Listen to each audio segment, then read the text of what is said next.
PagePilot Shopify Connect. Add PagePilot to Shopify store. So this is a simple and easy guide on how to connect your PagePilot to Shopify store. So log into your PagePilot and then click Connect Shopify.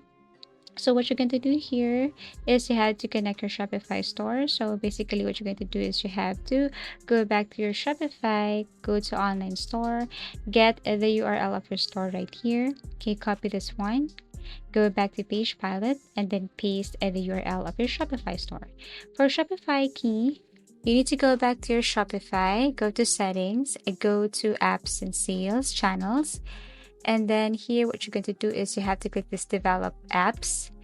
And then here, you have to allow this one, tap this. After that, you need to click this allow again. Now click create an application. And then here for application name, you can type PagePilot. And then tap this one right here.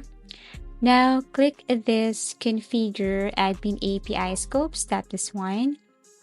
Here, what you're going to do is go to the search icon and type write products, and then you have to click both of this here.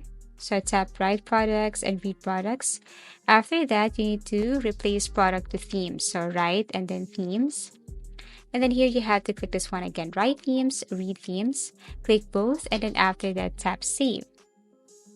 Now once done, you can now click overview, and once you see the install application button, what you're going to do is you have to click install application, tap install.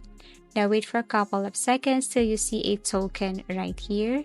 So this is your API token. What you're going to do is you just have to copy this, go back to your PagePilot, and then paste right here, then connect the store.